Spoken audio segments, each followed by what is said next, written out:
At temples like this, newlyweds will travel long distances to pray. Not for their future or health, they pray for a baby boy. But many do more than pray. Down alleys like this are dozens of clinics making millions of dollars using ultrasound machines. Here, this modern medical device is being used as a weapon to carry out an ancient tradition. But just last July, 2 activists conducted a sting operation, hoping to expose doctors who illegally identify and abort female fetuses. Posing as a husband and his 5-month pregnant wife, they came to hear their test results. The doctor immediately breaks the law by telling them the sex of the baby. It is not a good report, he says, as it's a girl child. A girl child, says the husband? What should we do now? It should be aborted, says the doctor. The doctor tells the husband his wife is too far along in her pregnancy to perform an abortion, but for more money he's willing to illegally inject her to induce a miscarriage.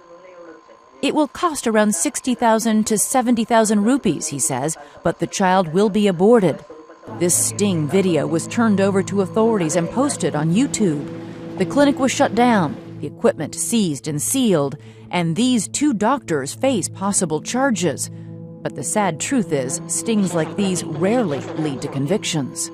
The police and the judiciary, they never implement the laws because they believe in the same thing and sometimes actually do the same thing. Despite this ambivalence by authorities, others like Dr. Mitu Khurana are fighting back.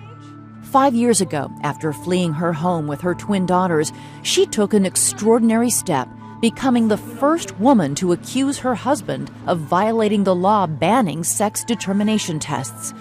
In her lawsuit, she claims her husband and his parents illegally determined the sex of her twins and then pressured her to abort them, and when she refused, tried to kill them. Your daughter is sitting there in your lap right now. She's very, very attached to you. She wouldn't leave you for this interview. How much do they know of this story? They know everything.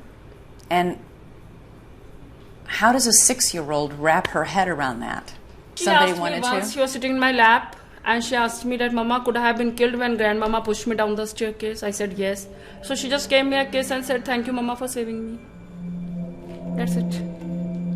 2 lives saved out of millions who perish every year. But her crusade has come at a cost. For speaking out, Dr. Khurana says she has lost her job and even received death threats. When we contacted her husband, he denied the allegations.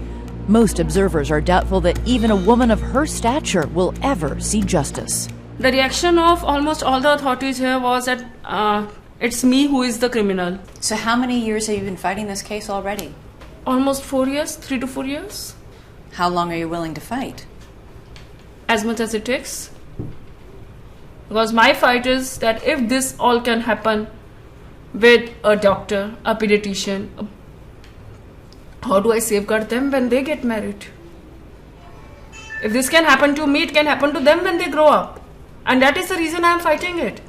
Even India's Prime Minister acknowledges that gendercide has become what he calls a national shame. The man once charged with fixing the problem is K. Chandramouli, India's Secretary of Health and Family Welfare. Do you agree with the Prime Minister that this is a national shame?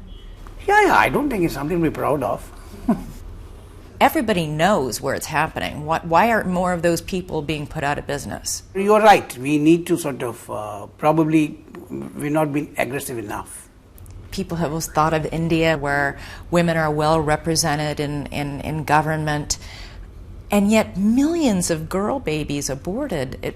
What does that say about the value of a girl in India?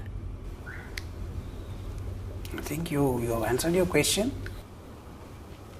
I've just admitted to you that it is something which we need to take care of. In a country of 1 billion people, it will take more than laws to change people's minds, but there are rays of hope. We traveled north to Punjab. Here and around the country, the government and charities have set up a network of orphanages called cradle houses. Down alleys like this one, unwanted baby girls are abandoned inside a drop box and pass from certain death into the arms of this extraordinary woman. My goal is to shelter the unwanted, to give them love. Her name is Prakash Kaur, but to the 60 girls who live in this orphanage she founded called Unique Home, she is affectionately known as Mama. And how old here? She's 3 days old.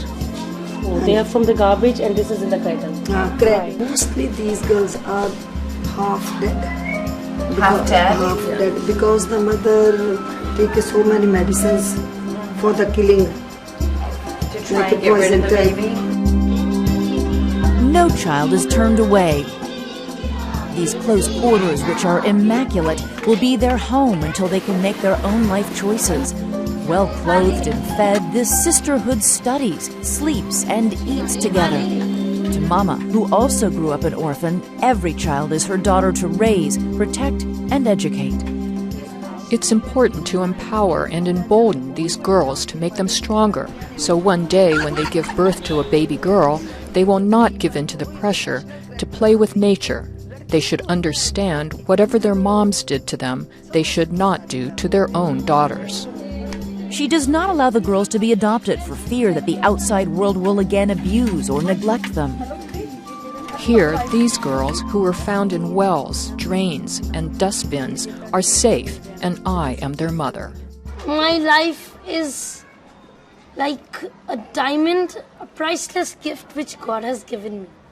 Lucy Singh is 19 years old and has lived at Unique Home since the day after she was born. She attends college and wants to be a teacher. She calls Prakash Kaur her mom, her dad, her everything. I feel I am the lucky one. None of these children know their real birth date, so each year they celebrate one giant birthday together. It is a haven from an outside world that would prefer they had never been born. Gandhi once said to call woman the weaker sex is a libel. It is man's injustice to woman. What kind of world do you hope your daughters will grow up in and be young women in one day? Where at least being a female is not a crime. At least the right to life that is being denied only because you're a female.